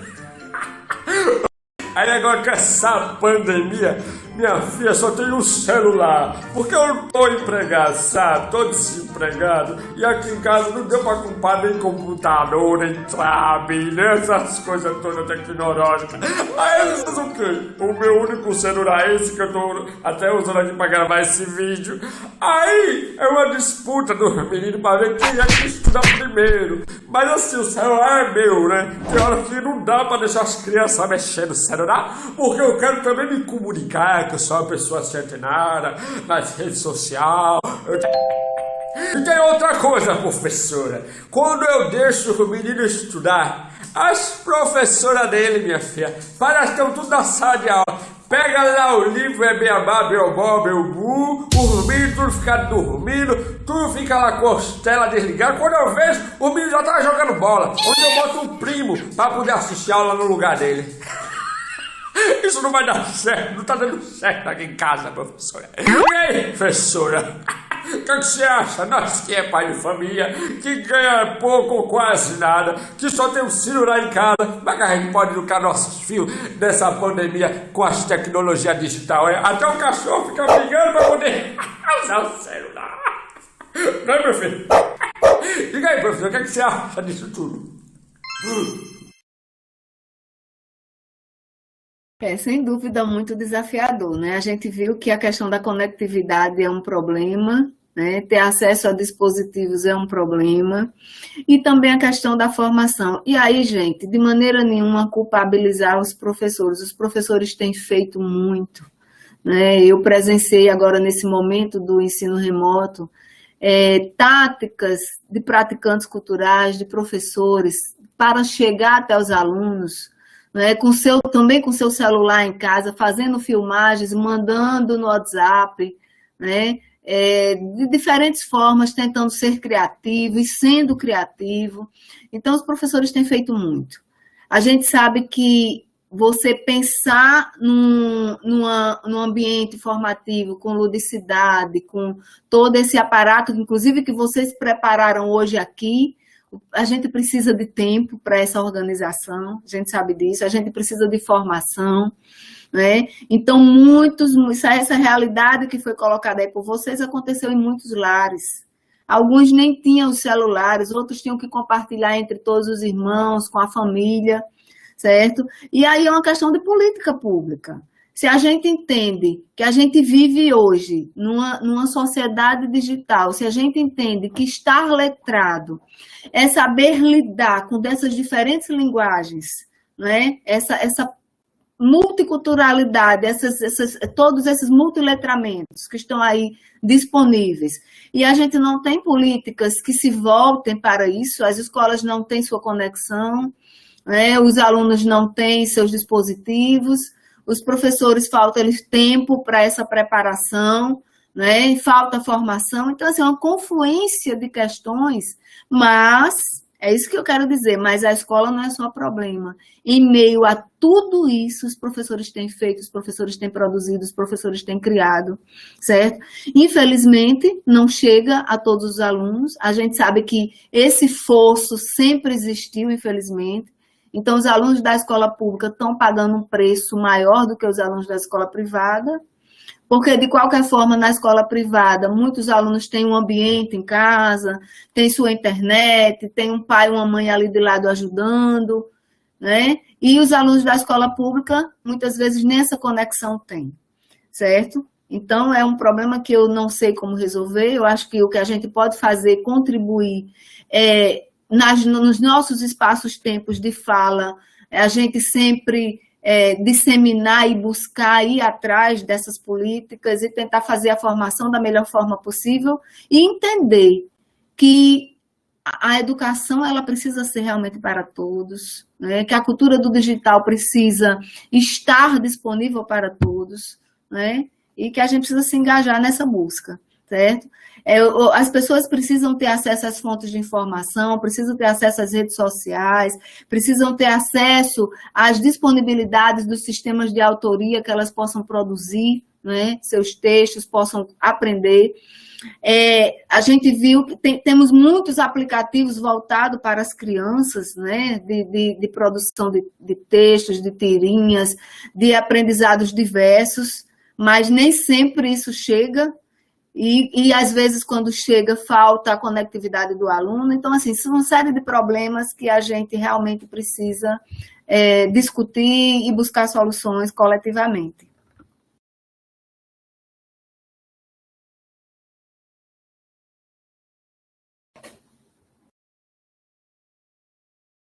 Maíra, agora vamos verificar aqui algumas perguntas, né, que o nosso chat está bombando de perguntas para você desde o início da apresentação.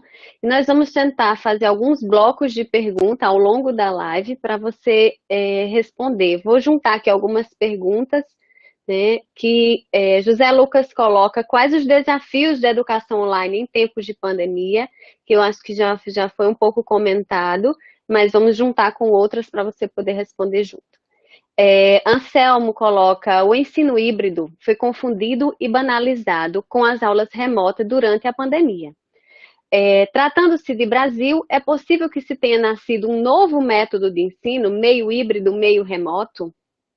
E o Pedro Santos pergunta: com a formação de estágios sendo online, o quanto isso prejudicaria na sua docência presencial? Como foi essa última? Eu não compreendi, por favor, Rosângela. Vou repetir. Com a formação dos estágios, na formação docente, de estágios sendo online, o quanto isso prejudicaria a docência presencial? Sim. Veja só, começando aí por essa última, sem dúvida foi... Sempre que a gente se depara com o novo, né, gente, a gente tem dificuldade de compreender e aos poucos é que a gente vai criando possibilidades de resolver, vamos dizer assim. Sem dúvida nenhuma que o estágio foi algo extremamente prejudicado na questão da formação, né? Quando você pensa na educação básica, quando você pensa na educação infantil, educação infantil, por exemplo, se a gente pensar que a criança ela precisa de mais dessa questão dos afetos, da sociabilidade, e como é que você chega até a criança por meio de um recurso digital, de uma telinha? Claro, pode criar e aí ambiências diversas, lúdicas, mas a criança interagir com outra, né? Para a questão do egocentrismo, para a questão da linguagem, da cognição, dos afetos, é extremamente importante, certo? E a gente, de repente, não pôde fazer isso e teve que criar outros mecanismos, né? Então, assim, a sala de aula presencial, ela tem sua especificidade, ela tem o seu jeito, ela não é a mesma coisa, né? A gente está ali, a gente é acostumado a se ver olho a olho, a gente é acostumado a fazer um círculo na sala de aula, a gente é acostumado a fazer outras ações e, de repente, a gente migra para um ambiente online, certo? Então, o estágio, ele aconteceu em algumas universidades, em outras ele foi suspenso, certo? Acredito que, da mesma forma que o próprio ensino remoto faz a gente pensar e ressignificar algumas coisas, também vai acontecer isso na educação básica, né? Quando a gente voltar para o estágio presencial, outros acionamentos podem ser feitos pelos professores, né? Apesar de que não vamos nos iludir que a sala de aula, a escola, ela permanece a mesma, quando a gente pensa em infraestrutura, certo? Então, as escolas, elas não se equiparam, elas não ampliaram suas estruturas. A gente tem visto, por exemplo, no Rio Grande do Norte, exemplos de algumas escolas sem condições, inclusive básicas, para receber os alunos, de infraestrutura predial mesmo, imagine tecnológica, certo? Então, mas a gente precisa entender também que a gente viveu uma pandemia, está vivendo uma pandemia. Espero que ela realmente vá ir descendo e que a gente passe muito tempo sem ter uma outra, né? Mas que a gente aproveite também esse espaço-tempo para aprender a chegar de diferentes formas nos sujeitos, certo? E aí uma das possibilidades é essa. Então, aprender a criar ambiências, a criar dispositivos também voltados para os diferentes públicos, porque os professores, na sua formação, eles podem também exercitar outras práticas de estágio, que não seja o presencial. O que é que eu quero dizer? É que eu acho que a gente precisa estar aberto, né? A gente precisa estar aberto para possibilidades, para criar, para inventar outras formas, sem prejudicar, logicamente, a qualidade da formação, certo? E aí, a outra questão sobre o híbrido, se nasceu se surgiu uma outra forma que foi colocado. Veja, eu gostei até dessa ideia. Eu penso que o espaço da sala de aula, a relação que a gente estabelece com os sujeitos, é espaço-tempo de formação, mesmo como diz o Roberto, de formação heurística, né? A gente precisa estar criando, inventando. A gente precisa sair do já dado, do já pronto, certo? Então, eu acredito que talvez sim a gente possa trazer uma didática diferente, né? Que na sala de aula presencial a gente possa aproveitar também momentos que a gente chama de assíncronos, né? Disponibilizando outras ambiências formativas que os alunos possam se reunir no ambiente online, coisas que a gente tem feito agora, certo? E que quando voltar, a gente pode permanecer. Aí a gente entra em outra discussão do currículo. Para isso, os currículos precisam ser mais flexíveis, né? Precisa ter esse espaço-tempo de criação de atos de currículo, que a gente não se prenda tanto ao que está lá no campo do instituído, mas que a gente abra espaço-tempo para outras criações, certo? Mas, assim, o que é que eu acho que é importante a gente entender nisso tudo? Seja no presencial, no online, no ensino remoto, certo? Que essa prática verticalizada, linear, entre professor e aluno, ela influencia negativamente o desenvolvimento e a postura de uma cidadania na cibercultura. A gente precisa, por quê? Porque ela termina inibindo o diálogo, ela inibe a escuta de si, ela inibe a escuta do outro. Então, os espaços-tempos, criados de currículo, práticas formativas no espaço-tempo, aprender junto, viver junto, de forma colaborativa e compartilhada, a gente acredita que é uma atitude que realmente precisa ser aprendida no processo de formação, certo? Então, acho que tentei um pouco que responder, não tenho receita. Também muita coisa que a gente está aprendendo a fazer, fazendo junto, ouvindo, percebendo, observando. Mas a palavra é desafio, né? Tem que se desafiar, na verdade. Tem que ter coragem, né? Então, eu tenho agora um momento de desafio para quem está acompanhando a nossa live, né? Eu quero que coloquem, disponibilizem lá no chat só o MCOM. Quero as pessoas corajosas para botarem a cara aqui na tela, né, para fazerem um comentário para você diretamente. Tem vários comentários lá, tem várias perguntas no mundo. Fazer uma pergunta, coisa rápida assim. É rápido mesmo, que eu só vim perguntar, tá? Mas venha, tenha coragem de colocar na tela. Viu? Vamos lá, disponha aí, pessoal, a equipe, Gilson, para acessar o e-mail. Enquanto isso, tem uma pessoa que vai colocar a cara dela aqui bem agora, porque ela poderia, né, estar conosco, que é a nossa querida professora Simone Sena. Cadê ela? Simone, não estava programado, mas você colocar a cara na tela. Vem para cá, Simone. Queremos falar com você, né? Simone poderia deixar de falar desse momento, dessa estreia do Prosas e Culturas, porque ela é a coordenadora do ECUT.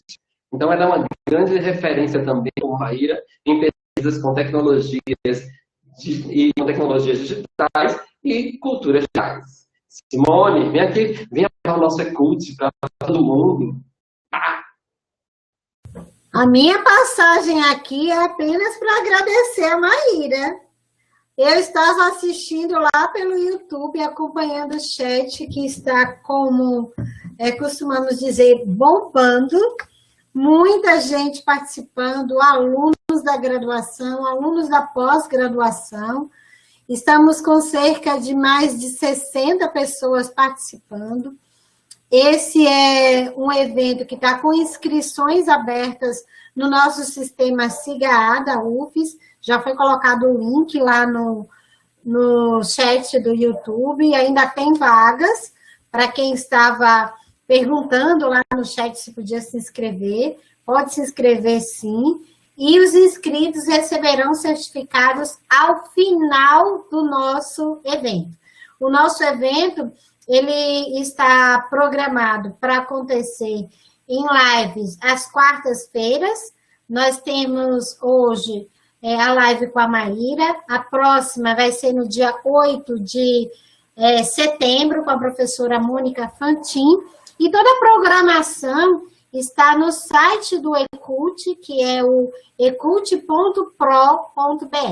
Lá vocês vão encontrar o link do evento e vão ver toda a programação, inclusive o link também direto para o SIGA-A, onde vocês poderão se inscrever. O ECUT é um grupo de pesquisa vinculado à Universidade Federal de Sergipe, cadastrado no CNPq desde 2015. Nós já temos egressos aqui, né, formados já em doutorado, já temos também mestres formados pelo ECUT, e essa turminha nova que está aqui no ECUT, esses mestrandos e doutorandos, Everton, Nayara, Rosinângela, Gilson, Bruna, aqueles que ainda não apareceram estão aqui só nos bastidores, como Camila, Tainá, Elisânia, então tem um grupo grande aqui trabalhando, que está no bate-papo, está lá no chat do YouTube, está aqui na sala, está preocupado se o vídeo está travando, se a conexão está boa, então vocês não têm noção, não têm ideia de como essa turminha bacana está aqui trabalhando, e vocês estão vendo aí o quanto eles se preocuparam também com essa estética da camisa, da caneca, enfim. Foi uma demanda do próprio grupo fazer essa roda de conversa online com os nossos colegas, amigos, pesquisadores, e cada encontro vai ter uma temática e um professor pesquisador.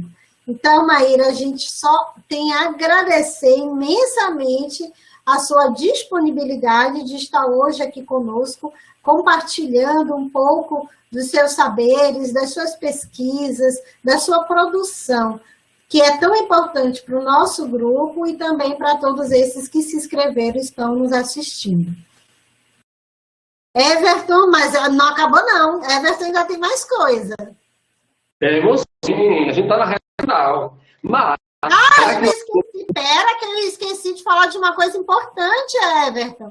Da nossa parceria, não só com o GPDoc, que a Maíra está aqui representando, mas também com o GEC, com o Grupo de Pesquisa em Educação, Comunicação e Tecnologia da UFBA, né, da Faculdade de Educação, que a nossa maior representante é a Suli. A Suli hoje está aqui entre várias telas, eu não sei se ela vai botar a cara depois, mas a Suli é professora aqui da Universidade Federal de Sergipe, e é quem faz essa nossa interlocução ECUT-GEC, e quem está aqui também participando e contribuindo muito para que esse evento esteja online. Olha, bom, apresento o ECUT, nossos parceiros e parceiras. Maíra, quero ver se tem realmente pessoas querendo fazer diferença, colocar a cara na tela, enfrentar esse espelho aqui, porque eu acho que primeiro é tentar se permitir, se autorizar, autorizar, né? Ter essa coragem, ponderar, empoderar. Vamos ter coragem de colocar na tela voluntariamente, senão eu vou ser por livre, espontânea. Tem alguém, Rose? Me fale. Já tem gente pedindo aqui o acesso. Vamos mandar aqui no chat. Manda aí, Gilson, no chat do YouTube. Eu quero dizer para quem vai aqui, por favor, venha devagar. Venha leve, nós estamos ao vivo. Tem um coração assim, sabe mais, por favor, faça uma pergunta leve, né? A gente está ao vivo. Enquanto o pessoal está tentando entrar aí, Gilson, a gente tem perguntas, né? Vamos colocar, a gente vai transmitir na tela para ficar melhor para a Maíra ver. Simone, enquanto sai a pergunta, eu quero assim parabenizar vocês, porque é muita inspiração. Quando eu fui convidada, eu já provoquei o meu grupo, né, de mestrado, certo? Lá do programa de pós-graduação da UERN, programa em educação, e eu disse, olha, gente, vamos lá assistir, eles têm alguns aqui que eu já vi assistindo. Muita inspiração, viu? A criatividade de vocês, muito bacana mesmo. Que bom, então, que esteja gostando, é importante que seja uma experiência prazerosa, para que ela vire significativa. Vamos fazer algumas perguntas e comentários que a gente viu aqui pelo chat. Enquanto isso, vamos esperar a participação, né, das pessoas que estão querendo. O Gilson manda lá no chat o link para as pessoas tentarem entrar. O Kelvin Souza Silva diz que em um período de vivências de ensino remoto, acionado pela pandemia, como pensar na saúde de discentes e docentes nesse processo formativo? E o Jadson Góes da Silva pergunta quais dificuldades na construção efetiva do diálogo e na elaboração coletiva do conhecimento a partir da aula síncrona remota. Temos aqui também 2 comentários que vão de acordo com essas perguntas e depois Mayra comenta tudo nesse bloco. Não há aprendizado sem sedução pelo que é ensinado. A motivação dos docentes e discentes é um ato de sedução pelo conhecimento, diz Giovânia.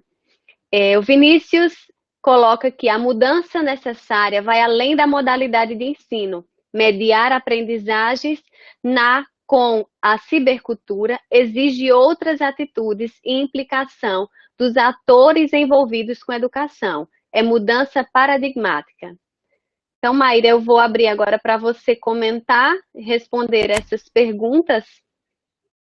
Ok, primeiro as 2 últimas, né? Não, foi mais um comentário extremamente pertinente, concordo com os 2 comentários, né? Kelvin, gente, é aluno do curso de Pedagogia da UERN, né? E está aqui participando desse nosso encontro, dessa nossa conversa, e ele traz a questão do adoecimento, né? Essa questão do adoecimento, Kelvin, logicamente que eu não tenho, eu tenho conhecimento de diagnósticos de pesquisa, mas o que é que eu percebo?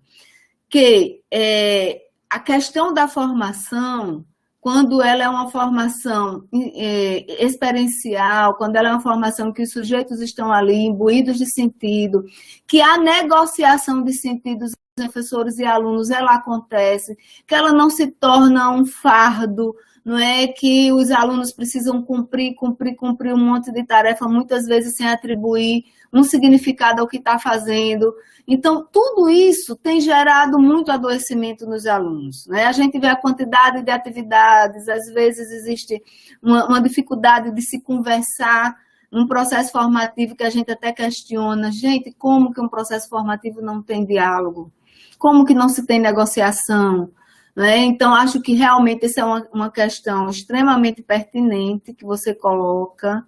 A gente precisa perceber que um processo formativo precisa gerar, logicamente, a questão da angústia que vem junto de uma responsabilidade, não é? A gente tem prazos, a gente tem questões aí do instituído que são nos colocadas o tempo todo, mas ela precisa também ter a dimensão da emoção, a dimensão do sentido, do prazer, certo? Do diálogo, para que a gente possa cada vez mais reduzir, né, esse adoecimento, que é uma questão muito mais ampla de um contexto. A gente sabe que muitos jovens estão aí com problemas sérios de ansiedade. Eu não sou da área, né, da psicologia nem da psiquiatria que possa fazer uma discussão pertinente sobre isso, consistente sobre isso, mas a gente observa nos nossos filhos, nos nossos sobrinhos, né, que essa questão da exposição do mundo, né, que é dessa falta de relação, de separar o público com o privado, tudo isso tem feito com que as pessoas fiquem extremamente ansiosas, a gente passa o dia olhando o celular, é muita mensagem, então a gente precisa ter cuidado também no uso dessas tecnologias, como é que a gente aciona em favor, certo, da nossa formação, da nossa vida, e não como um adoecimento, certo? E aí, foi colocado também a dificuldade, né, na construção do diálogo nas aulas síncronas. Sem dúvida, esse tem sido um grande desafio, que a gente pensa que quando a gente abre para um diálogo formativo com os alunos, quando a gente... Porque o que é que acontece? Muitos de nós, professores, a gente passa lá, ao mesmo tempo das aulas presenciais, a gente passa na aula síncrona. Né? Então, você imagina você sentar com os alunos de 7 a 10h30, 11 horas da manhã, com exposição, certo? Então, isso termina o quê? Muitos alunos desligam suas câmeras, às vezes os alunos até se ausentam, alunos ficam com sono, você está num ambiente em casa que tem lá uma cama, ou que tem barulho, ou que não é um ambiente adequado. Então, uma série de questões que terminam dificultando. E o formato dessa didática do professor, né? que não tem, às vezes, o diálogo, que não tem, às vezes, situações de aprendizagem que os alunos possam dialogar ali, que possam sair da sala, que possam fazer atividades em grupos, que possam navegar no espaço-tempo da internet para fazer suas pesquisas, certo? Então, volta-se de novo a questão das ambiências formativas, que estão sendo pensadas nessas aulas síncronas, para que elas não sejam mero discurso e transmissão do professor, certo? Então, isso também é um aprendizado, é devir que a gente precisa estar o tempo todo se observando para fazer diferente, né? E os demais que comentaram que a aula é emoção, que a aula é sentido, que a aula é motivação, concordo plenamente. A gente precisa... E o que mais eu acho mais importante nisso tudo, gente, que agora também é um grande desafio, viu, Everton? Porque, por exemplo, na sala de aula, observa se o aluno está cochilando, você observa a reação do aluno, e agora com as esse ambiente online, com as câmeras fechadas, a gente tem deixado de observar isso, certo? Então, o que é que eu diria? A escuta, essa escuta do aluno, e essa escuta que não é só através da fala, o aluno que silencia é uma forma de fala, não é? Então, é uma forma de dizer. Então, na sala de aula presencial, muitas vezes a gente se preocupa só em dar aula, mas a gente não vê como é que está sendo a reação do aluno do outro lado. Sua participação, seus gestos, suas motivações. Então, acho que a gente precisa entender que a formação ela é relacional. Existe outro do outro lado, certo? O tempo todo em movimento, em diálogo, né? Nesse movimento dialógico, dialético que a gente acredita que precisa estar presente na formação.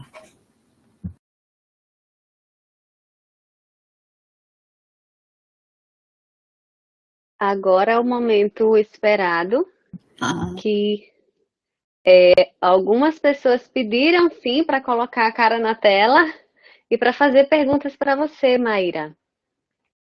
Então, nós pedimos aqui, nós temos a participação, né? Primeiro a gente tem aqui de José Lucas. E nós temos a participação, né, de outra pessoa, de Nadir, né, que nós também estamos aguardando.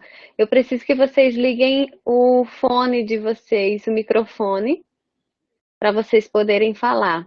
Temos também, Simone está aqui, me pedindo para anunciar também a Salete, que entrou aqui na sala. E nós estamos aqui nesse momento surpresa, solicitando que coloquem a cara na tela e façam as perguntas e comentários para Maíra.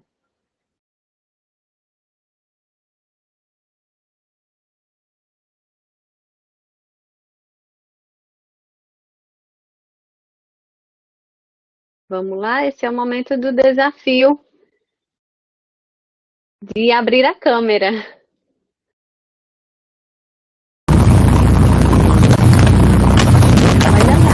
Oi, pessoal, tudo bem? Boa tarde a todos. Não tenho nenhuma pergunta para fazer, não, só dizer que foi sensacional essa tarde, incrível ouvir a Maíra e acompanhar esse evento incrível. Eu estou super entusiasmada e fascinada aqui, já divulguei nas minhas redes sociais, compartilhei com os alunos, porque continua depois, né? Então tá todo mundo de parabéns. Um abraço para todo mundo, matar um pouquinho de saudade também de Simone, que é um pouco cheque também, né, Simone?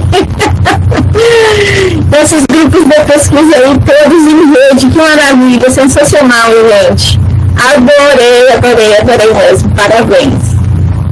Salete, a gente está chamando porque aqui a gente está não só discutindo a interatividade, como exercitando também. Então, a gente convida quem está lá para vir para cá. Olha o José Lucas aí também. Salete, diga em que cidade você está e você pode apresentar também. Ah, sim, eu estou em Salvador, aqui em Salvador. Apesar do casaco, né, Salvador que não para de chover. Eu faço parte do GEC, né? Trabalho aí com um componente curricular também na graduação que discute todas essas questões que a Maíra trouxe hoje, né? E e que vocês vão discutir ao longo desse semestre todo aí, com esse evento que tem vários encontros, né? Uma proposta muito legal, realmente. Obrigada, professora, Colete. pela sua participação. Então, eu passo agora a palavra para José Lucas, né, para fazer algum comentário ou pergunta para Maíra. Primeiramente, boa tarde. Agradeço a oportunidade da minha professora Rosinângela, do nosso curso de Matemática da UFCG, nossa tia Rose, como carinhosamente nós chamamos. E eu gostaria de perguntar à senhora professora Maíra, que há algum tempo atrás, alguns anos atrás, houve um movimento muito de tirar as crianças da escola para colocar no ensino domiciliar, que nas escolas estão doutrinando, que os professores não ensinam, em casa ensino melhor. E aí, com a pandemia, as escolas fechadas e tudo, aí começou esse muitas escolas faziam atividades, pediram muito vamos reabrir as escolas, eu não aguento mais meus filhos em casa, tem que colocar na escola.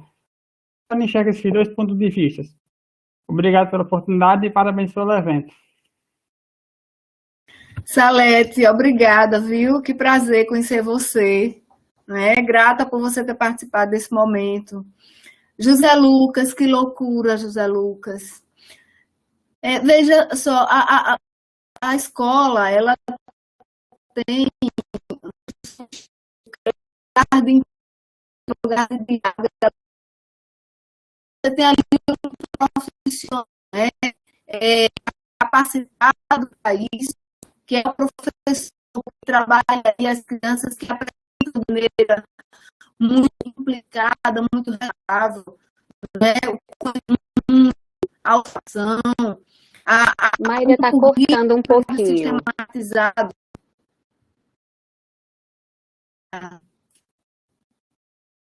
Deixa eu ver se retorna a sua Dá conexão. um pouco a cor da conexão.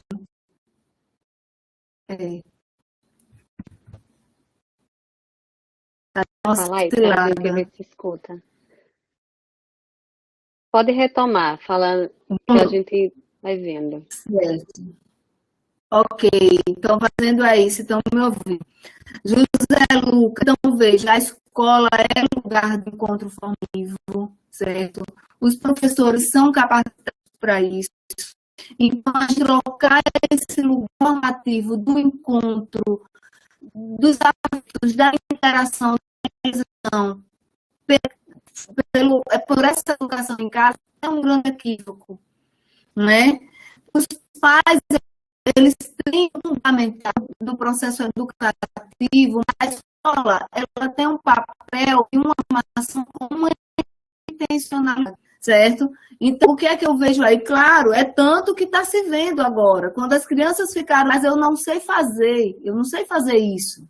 Por quê? Porque esse fazer é do professor, é da docência, certo? Então, o professor, ele é um intelectual, ele é alguém que lida com o processo formativo, com o ensino-aprendizagem, e ele é a pessoa capacitada para fazer essa formação, né? Então, eu quero dizer a você que eu discordo totalmente dessa possibilidade, certo? A família tem um papel outro no processo formativo, que não é esse do professor e da escola, tá? Então, que volte logo as crianças, que as escolas tenham muito barulhos e que os professores continuem atuando com a beleza, né, que fazem sempre. Coisa linda. Obrigado, José Lucas, pela sua participação. Obrigado pela coragem, parabéns pela coragem, né? É isso, vendo aqui conosco no Prosas e Culturas também. Nesse quadro a gente não sabia se ia dar certo. Mas deu, tá vendo? É possível. Agora, antes da gente começar a pedir, né, Maíra, a gente no começo lá apresentou do seu referencial, que é válido, né? Quem quiser achar aí, tem muito material seu na internet e tal, pode solicitar. A gente quer também saber quais são os referenciais que você indica, né, para quem quer se aprofundar um pouco mais no universo da educação online. Agora, referencial da nossa referência.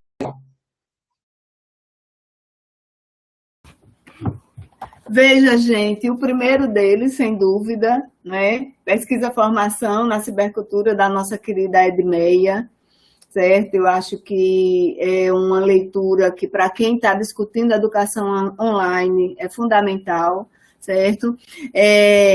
Logicamente que cibercultura também, o Pierre Levy, o André Lemos, né? E assim, as produções de EPDOC, eu acho que a gente precisa beber nas teses, nos atos de currículo, nas produções que a gente tem feito pelos nossos pares nas universidades, na perspectiva epistemológica que a gente tem trabalhado, o diário de pesquisa com Joaquim Barbosa, a multireferencialidade, a etnopesquisa formação com o Macedo, a pesquisa como heurística na formação universitária também com o Roberto Macedo, né? O Adorno, nas perspectivas epistemológicas que a gente trabalha, o Adorno, o Sertor, Nilda Alves, então são referências que estão fortemente em nossas redes, certo? E que a gente tem trabalhado muito com todas elas, né? Então, acho que é isso que eu gostaria de dizer. Temos, sim, o Bruno Latour, com a ideia também do ator social, do híbrido humano-não humano. Então, são muitas referências que a gente pode estar acionando agora nesse contexto. E, mais importante, vamos ler nossos trabalhos dos nossos pares, as produções das nossas universidades, né, das nossas pesquisas, que são as produções de Simone, né, tem artigos belíssimos. Então, vamos juntos crescer nessa itinerância formativa, né? Vamos ampliar nossas redes cada vez mais. Perfeito. Quero aproveitar agora para todos os nossos mediadores e mediadoras, liguem suas telas para que a gente possa começar a se despedir aqui do nosso primeiro Prosas e Culturas. Tayara tem um recado aí final e mais uma missão para a Maíra, porque não é assim. Chega aqui, Maíra, tem que ter missões. Você vai sair daqui cansada, desafiada, instigada. Cadê? Mayara tá aí? Gilson? Aqui sim. Então, estamos chegando na reta final do nosso primeiro Prosas e Culturas.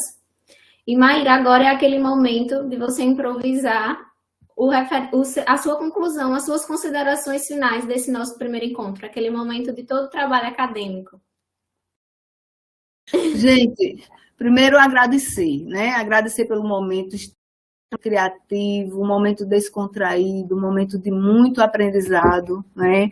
Para mim, ouvir as questões de vocês, me inspirar nesse formato, viu, Simone? Que coisa linda, que organização, que sistematização, trazer o lúdico, trazer a arte, trazer a poesia, tudo que vocês fizeram. Para mim, isso é estar implicado com o processo formativo, né? Isso é criar ambiências formativas, né? Então, assim, só agradecer, dizer que eu acho que nós todos precisamos buscar caminhos novos de saberes, de fazeres, de inovação, sempre privilegiando essa relação no processo formativo que traga para os sujeitos sentidos, né? Que seja pensado a partir das suas produções, dos seus sentidos, do seu lugar de fala.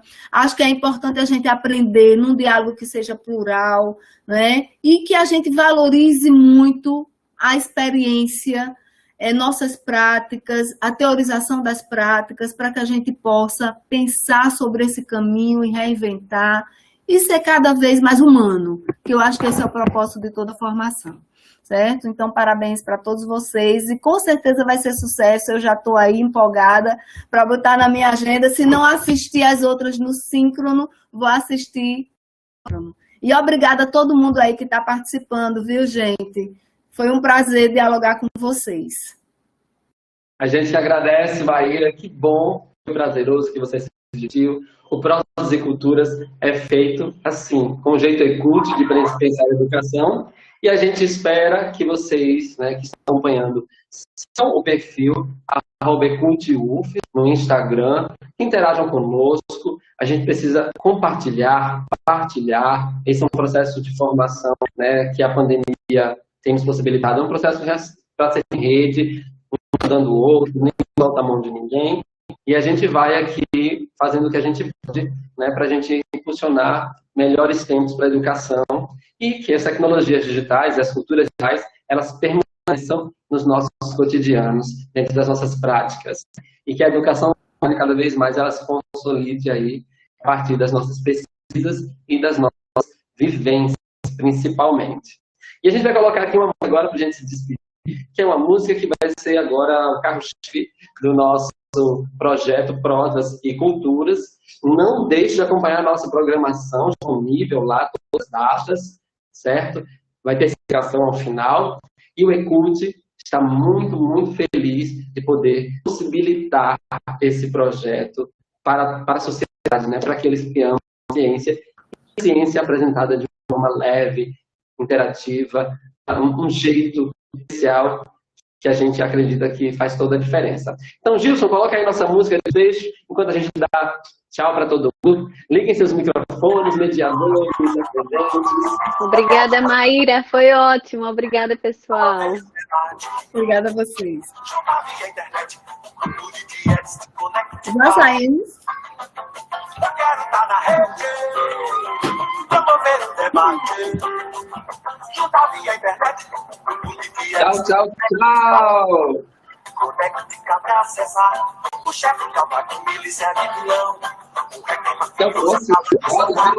o vírus pra atacar programas do Japão, eu quero entrar na rede pra contactar os lares. Eu quero entrar na rede, promover um debate, juntar via internet, grupo de DX, Connecticut. Eu quero estar na rede, promover um debate, juntar via internet, grupo de DX, Connecticut.